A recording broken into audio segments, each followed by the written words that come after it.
This is how I do touch-up paint repairs on rock chips. Most of you are probably familiar with this type of a touch-up paint brush. These have this pen that, when pushed on, releases paint out of this little nozzle, and apparently you can push that into your paint chip and work the paint out. I've never had any success using these. They tend to get gummed up with paint right away. It's hard to get the right amount of paint to flow. Maybe you've had success. Maybe there's other videos out there that can show you how to use these properly. I haven't been able to do it. These touch-up paints come with a brush as well. Kind of threads out like that. But you'll find that the paint gets pretty gummed up and dried out pretty quick, and your brushes end up looking like that. You can't really do a paint repair with that kind of a brush. There might be ways to thin out the paint, but it's a real pain getting the right consistency. They work okay when they're brand new, but even then it's hard to get the right amount of paint on the brush. The other end's clear coat.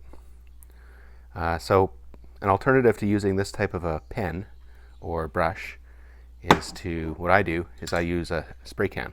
So you can get a spray can at the same place you get the brushes, or you can have that mixed up at your local body shop or body repair supply place.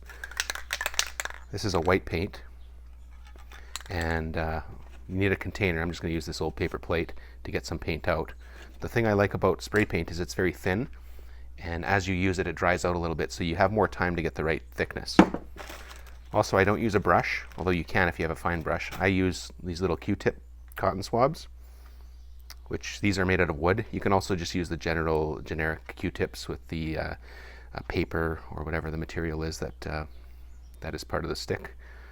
I'll cut it a couple times so I get different surfaces. I got one surface there, 2, 3, and we can even make 4. So one stick gives four surfaces. So we'll show how this works now. Okay, first shake the paint. Do this outside because it can make a mess. You want to get enough paint to have lots to work with.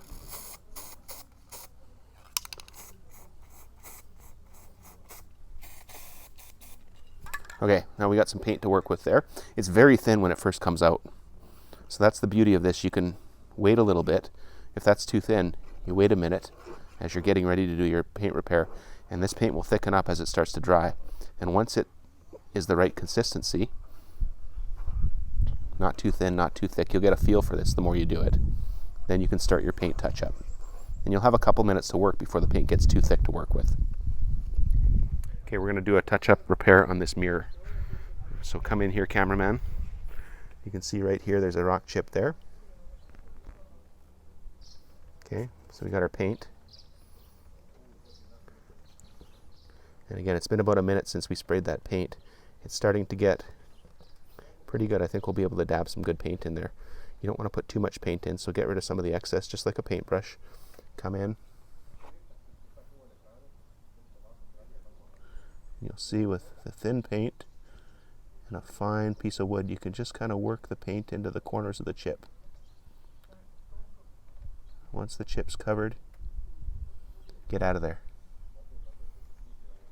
And that's a pretty good paint repair. Afterwards, when this dries, preferably after a week or so, when it's fully dried, you can get in there and wet sand it a little bit to knock it down and then buff it out. On a car like this that has some bumps and bruises, I don't think I'm going to be too worried about that. I think that covers it up. That'll prevent rust, and probably nobody but me will recognize that it's there. Thanks for watching. That's how I do paint touch-up repairs on rock chips. Let me know what you think in the comments section below. Please like and subscribe.